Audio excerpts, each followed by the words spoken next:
Will the Yankees ever win a series again? What's going on, guys? It's the King of 161st Street. I'm back with another video, and I'm just gonna get to talking about this series. Don't need to recap it. You guys saw this series. You guys know what happened. I'm just gonna get to talking shit. First on my list, Carlos Rodon. Last time I talked about Carlos Rodon, I was telling him he needs to get off that fastball because no one respects it. Well, I need to amend that statement. He may need to get off the mound for a little bit because no one respects. He comes out in the first inning and he looks like dog shit. His fastball has zero life. You know exactly the plane it's going to be on. You know it's going to be in the mid-90s. It's not going to be a difficult pitch to hit. So he finally said, I'm going to get off that pitch for a little bit. You know what that resulted in? Underdeveloped pitches being used. And what happens when you use an underdeveloped slider? Well, you just saw it. I know people wanted Carlos Rodon to be good. And that's why early on in the season,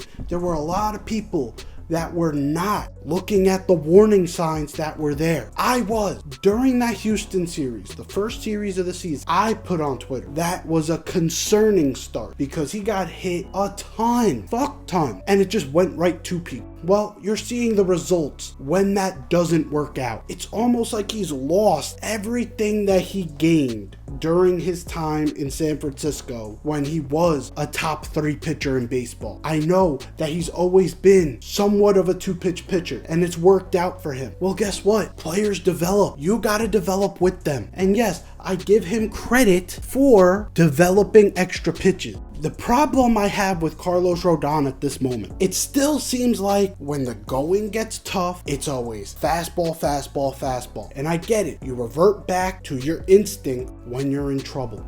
Someone has to get in his corner. If it's Garrett Cole, who's helped out guys like Luis Gil, if it's the pitching coach, Matt Blake, if it's Aaron fucking Boone, whoever it is, I don't care if it's Marcus Stroman getting in his face like he did Gleyber Torres. Someone's got to get in this guy's ear and tell him when you get in trouble, the fastball will exacerbate that. It will make the trouble worse. And again, just like I said in my last video, it's because no one respects your fastball. And when no one respects your fastball, they can sit on it. And when they can sit on a fastball and you have underdeveloped secondary pitches, when you fuck up those underdeveloped pitches, they look like slow fastball. His little cutter, yeah, that's gonna look like a fastball when he fucks it up. His slider, yeah, when he fucks that up, it stays right down the middle. And you saw that against Tampa. Carlos Rodon, as of late, has been absolutely atrocious. And there has to be a shift in the focus of Carlos Rodon. And if there's not, he is becoming one of the worst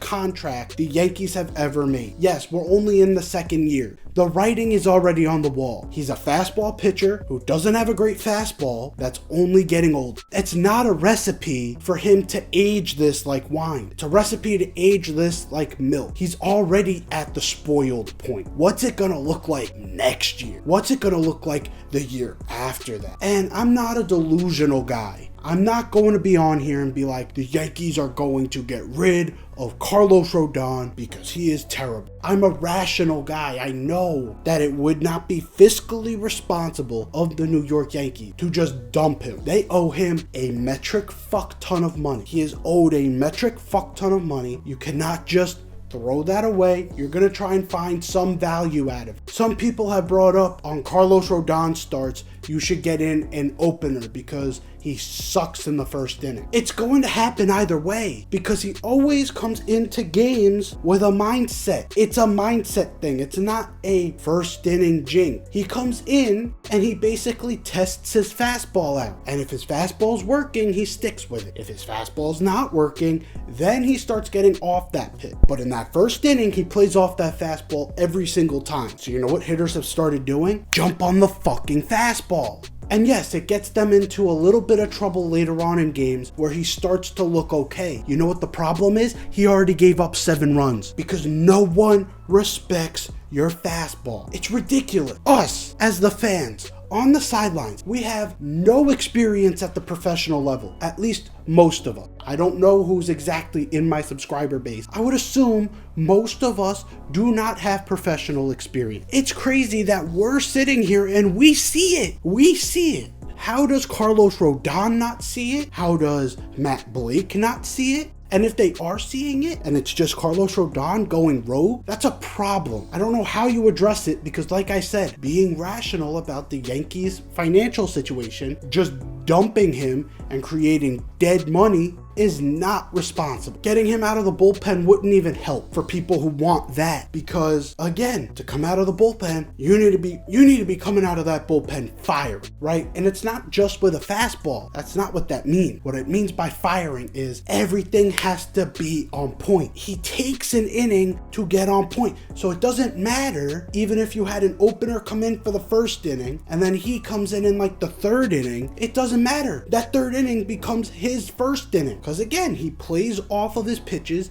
and he sort of takes a trial run with everything, sees what's gonna work. For some pitchers, that can work. A guy like Marcus Stroman, that works. Yes, he struggled in his last start, but he was not getting knocked around. He was getting dinked and dunked, and that still sucks. There's things there you can build off of. He was still executing pitches. It's just, and he's also executing what he wants to get done. He has the highest ground ball rate in baseball. He's getting ground balls. If balls are finding holes, not on Marcus Stroman. The problem with Carlos Rodon, every single ball he throws, it gets hit in the air, and it gets hit hard, and it's loud, deep. They get hit into the seats. That's the problem with Carlos Rodon. Not the fact that he gives up the runs, it's how he gives up the runs as well. Because he's not executing. He may be executing what he wants in his brain. It just doesn't compute because the shit he did back in 2021, it does not work anymore. You cannot throw a hip-high fastball down fucking Main Street and expect to get away with it. You cannot throw a belly-high fastball to good fastball hitters. And then once you get shelled, it's hard to come back from it, which is why when he does get shelled and he gets forced into his breaking pitches and he gets forced into his off-speed pitches, he gets in even more trouble because those are underdeveloped pitches. That's on him. He has to develop these pitches to a point where they work. And at times you see it in lower leverage situations, they work and you see the glimpses of what these pitches could be. Carlos Rodon is a talented pitcher. No one has said he's not talented. It almost seems like it's a work ethic thing or it's a mind thing with him. He cannot get out of his head that he's not a fastball pitcher. He cannot get that in his head. He's always had it probably since he was a kid. I'm a fastball pitcher. I'm just going to blow it by him. And it worked. And it worked at the major league level, which makes it even worse for now because he can't even use this is the major league level way to get him out of it because it's worked at the major league level. Problem is, getting older is a motherfucker. Adapting is a motherfucker. Instead of saying, I'm a fastball pitcher, you know what you should be saying? I'm a major league pitcher. I have to adapt to my surroundings. And my surroundings tell me hitters have gotten better and my fastball has gotten worse. So instead of going on trial runs with it and making that my dominant pitch in every warm-up, in every simulated game in spring, in every spring training game, you know what I should be doing? I should be putting most of my focus on these extra pitches because I know, because it worked back in the day, that I know how to throw a fastball. I know how to execute a fastball, or at least execute what I want with a fastball. It seems like he still doesn't know what he's doing with a changeup. He still doesn't know what he's doing with a cutter. He still barely knows what he's doing with a slider. That's the problem, and that's what gets him into deeper shit. Carlos Rodon has to get his shit together or this team may not be able to move on. It's becoming fucking problem what Carlos Rodon is doing. Let's move on because I've taken a lot of time on this topic. Let's move on to another pitcher. Nestor Cortez on the road is an amateur. An amateur. I don't know what it is. What the fuck is he doing on the road that makes him into a little league pitcher pitching to guys like Isaac Paredes and Yandy Diaz? It's It's baffling to me. They were talking about it on the broadcast and they had the same question. What is it about the road that makes him so bad? And yes, the bullpens are different. Tampa's stadium sucks. Not a good start there. But it's the same distance to the plate every time. It's the same diamond every time. Maybe different texture, like in Tropicana it's turf and in New York it's dirt and grass. I get that. You cannot be this bad. Starting off this game with basically back-to-back home runs. I feel like Yandy Diaz got robbed a little bit on that leadoff shot, but it didn't matter anyway because he just throws a meatball right to fucking Randy Arozarena, a guy who's batting 200, and he makes him look like prime Barry Bonds. Just like all Yankee pitchers do against Randy fucking Arozarena. He hits a home run that actually gets over the wall. That gives them a 2-run shot. Things that I liked in this game, Austin Wells is getting results now. That's a good start. Ben Rice is a fucking G. That's awesome. Everyone who doubted Juan Soto, this is a 162 game season. If you can't take an 8-game slide, this is not the sport for you. He gets on the board. I'd say the same thing about Aaron Judge. If you can't take an 8 to 10 game slide from a player after they've given you MVP numbers, this is not the sport for you. Yes, I get it. Did Judge have opportunities in this game to score extra runs? Yes, but it can't be all on him. There's other guys in this lineup that suck too. Gleyber Torres coming up playing like shit even though he started to ascend. Today's swings looked like a major regression, especially his first at bat. If you're fooled on a slider and you haven't started your swing when it gets to the plate, why the fuck are you swinging? Just take the fucking pitch at that point. But anyways, I'm getting off topic. Actually, no, I'm not. Because I said what I said about Nestor. There's not much to say about that. At home, he's like a fucking god. But on the road, I don't know what happens. I can't really speak to it because it's so fucking confusing. Another guy who's struggling right now is Anthony Volpe. What the fuck happened to this legendary swing chain? He's reverted all the way back to last year's swing. And I know there's not as much of an uppercut as there was last year. So people are gonna think that this is just, it's not. They just kind of, no, he's back to getting underneath the ball. He's not trying to slap the ball anymore. He's trying to pull the ball again.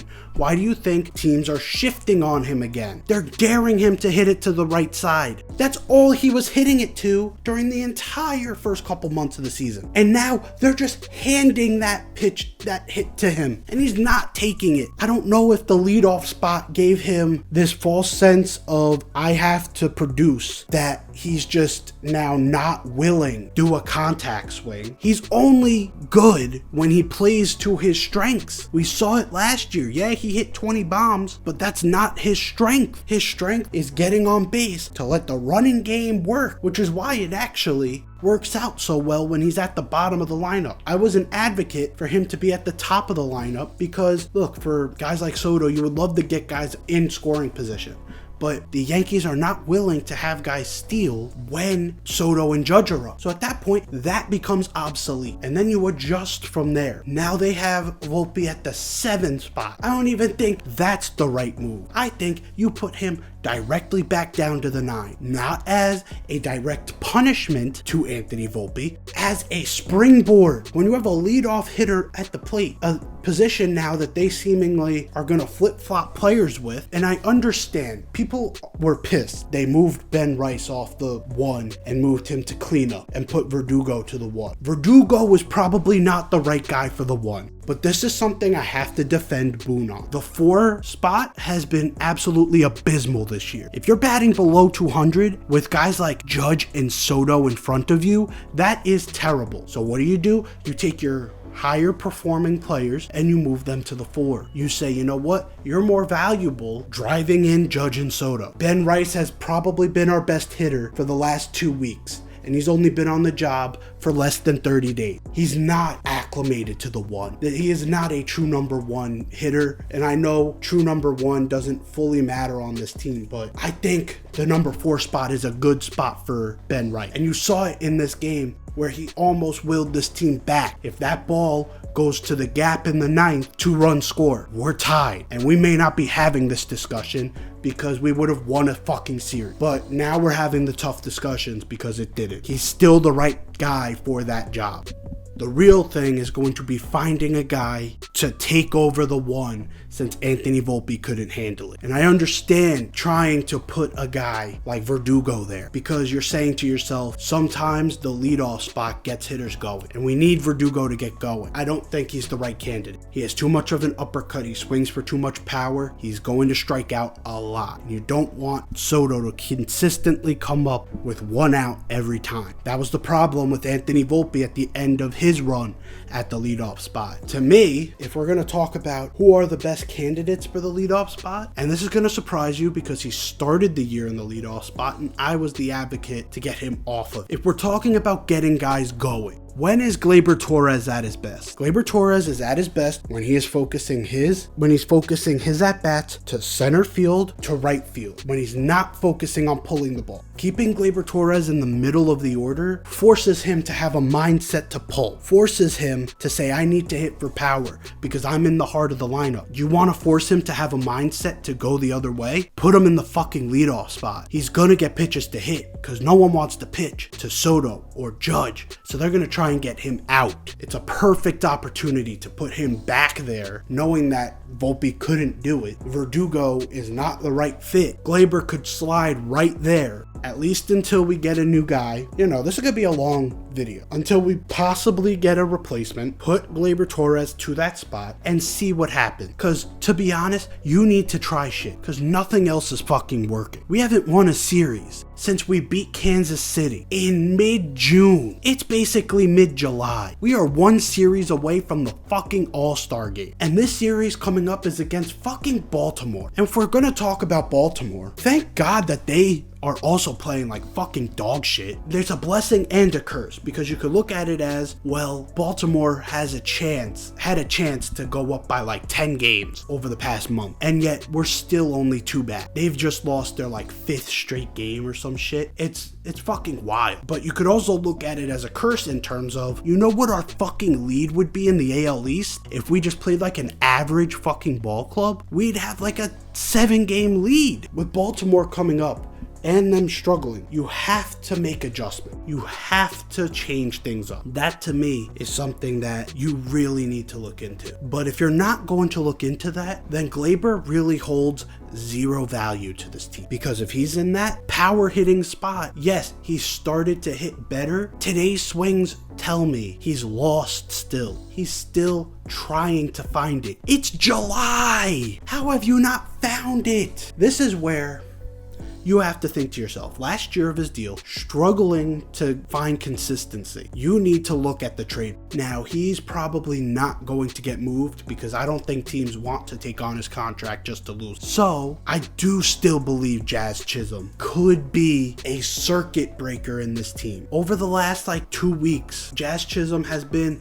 an amazing leadoff hitter for the Miami Marlins. He's bringing power to the leadoff spot. He's got speed. He's a good second baseman. He would not play shortstop, and obviously he wouldn't for us. Right now, a primary center fielder, but we got that covered. He's a great second baseman. Fielding wise, hitting wise, he's got the talent, right? And he's young, and he's got team control. And somehow his comments about Miguel Rojas has lowered his trade value. You know what I'd say as the Yankees execs? Thank you very much. Why? Because who's to say Miguel Rojas didn't deserve it? If the shit that Jazz Chisholm said in that podcast with Ryan Clark, if what he said was true and a lot of that hazing shit was happening, then fuck Miguel Rojas. I know he's been known as like a team captain elsewhere, but it didn't seem like it was a great fit in Miami with Miguel, and the way he tried garnering respect was to trash these guys' shoes, was to do some fuck shit that, like, to me, it doesn't reflect as a character issue on Jazz. And if it's going to let me get Jazz on a lower priced deal, meaning, you remember I made a video not too long ago about what I would want to give up for Jazz Chisholm, and I stand by that video. That package gets the deal done. I'll leave a link to the video, if I remember, at the top. Watch it after. But Jazz seems like the perfect guy to be a circuit breaker in this lineup. For one, he's a lefty that would work very well. Two, he's fast, so he's going to be a circuit breaker in terms of adding more speed that's not named Anthony Volpe. Because that's another thing that's been a problem. We didn't have a steal for 21 games. This would bring that. There's concerns about Jazz that would be he's not always healthy, but if you think about his healthier seasons that he's had in his career, where have they come? They've come at second base because it's not as physically demanding of a position. Of course, you're going to get more injured in center field when you're flagging down balls. If your legs are a little weak and you're flagging these balls down, Byron Buxton is a prime example. But imagine if Byron Buxton just played second base. He would be on the field and he would be able to produce. That's what Jazz Chisholm brings. He brings that type of speed to a position of need at a moment where we need it most. If the Yankees can get this deal done, and there are reports that they are talking to the Miami Marlins about this deal, you could possibly bring in Tanner Scott along with that deal. You would have to add more prospect value than what I said in my video. If so, that solves two problems. You would probably be able to DFA Caleb Ferguson after that, who's been absolutely dog shit, and you'd be able to say, fuck it, Jazz Chisholm plays second, and if Glaber's not willing to be a bench bat, I mean, I don't want to always be the guy that says when a guy's struggling, you gotta DFA him, but on the last year of his deal, basically like what Bader was last year, like the only reason the Yankees got rid of Bader last year on DFA is because with Gleyber Torres on the last year of his deal, it is very plausible that if he does not pick his shit up and we get a guy like Jazz Chisholm and he comes in and he adds a spark, that the Yankees could in August say, fuck it, we'll eat the last 2 months of your deal. There's options here. It's tough to watch this team and to be so invested and to see how many mistakes they make. How many times, as a guy who's a spectator, who's not been playing baseball at the high school, college, professional level, and you could say to yourself, I did that shit when I was 12 and these guys can't do that. Like today, second and third, nobody out, we can't score. It's heartbreaking, but it's also just mind-numbing. It's mind-numbing.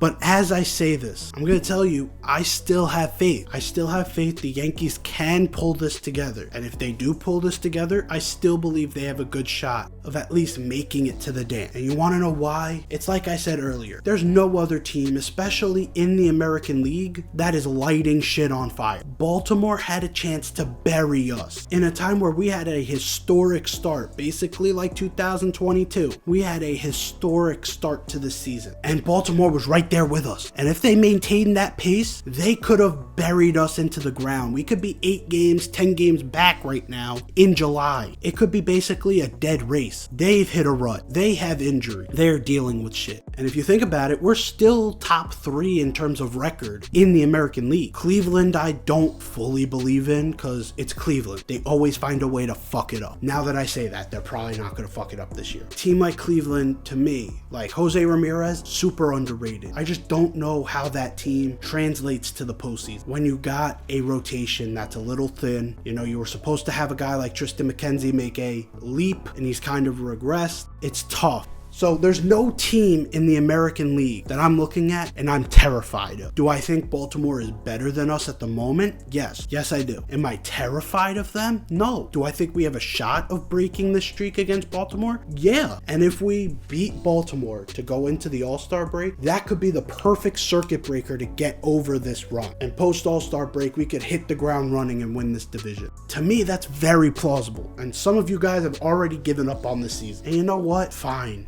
You know what I say to that? You really didn't want to be here to begin with. That's just my true thoughts. If you're someone who said to yourself, you know, Yankees are done. Yankees are done. In June or even this month, Yankees are never going to do it. It's the same shit every year. I already knew this was going to happen. If you already knew it was going to happen, why the fuck are you watching? Why the fuck are you watching the game? If you knew this was going to happen, why don't you bet on every game and become a quadrillionaire? You know exactly what's going to happen, right? Step by step, how many games the Yankees are going to lose. You already knew this. Stop watching the games then, because you obviously don't seem to be enjoying yourself. So why would you torture yourself? And since you already know this, go become Jeff Bezos. It's so fucking annoying. And I have to blame social media and ESPN for this type of culture because fans no longer want to be fans. Fans now want to be right. Fans are more interested in being right about what's going to happen rather than being a fan of their team. It's irritating because yes, is there times where you have to be a little bit more realistic about things? Yeah,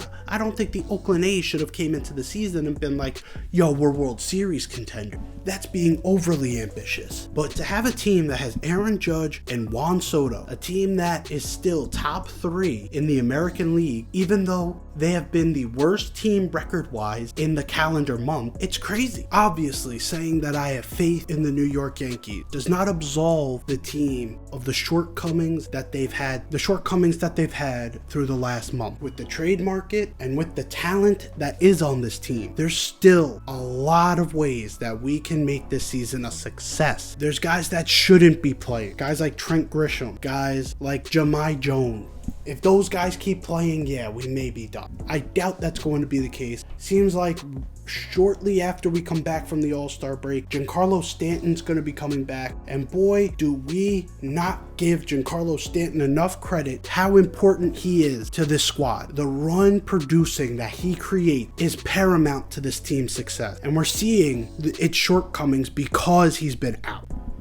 So there are different avenues for us to succeed. We just got to clean up a lot of things. Things like Carlos Rodon's consistency. Things like Nestor Cortez's road tendency. Things like Anthony Volpe not reverting back. He's got to go back to his 2024 swing, not his 2023 swing. There's a lot of things, if you take little tweaks to, can be a big game changer to this team, and that is why I still have faith. That's why you should too. So hopefully you enjoyed this. As you can see, I'm not in my normal setup, nor am I talking in my normal tone. I am away. I needed to get a lot of things off my chest. As you guys have seen, I have not posted a video in over a week. There's a lot of things that were built up. I also saw people saying that they wanted more long form content. Well, here you go. Hopefully you enjoyed it out there. If you did, leave a like down below. If you're new here, hit that subscribe button. We're trying to do some big things this year, and I can't wait to do more things baseball related. I'll see you guys in the next video. Take care and peace.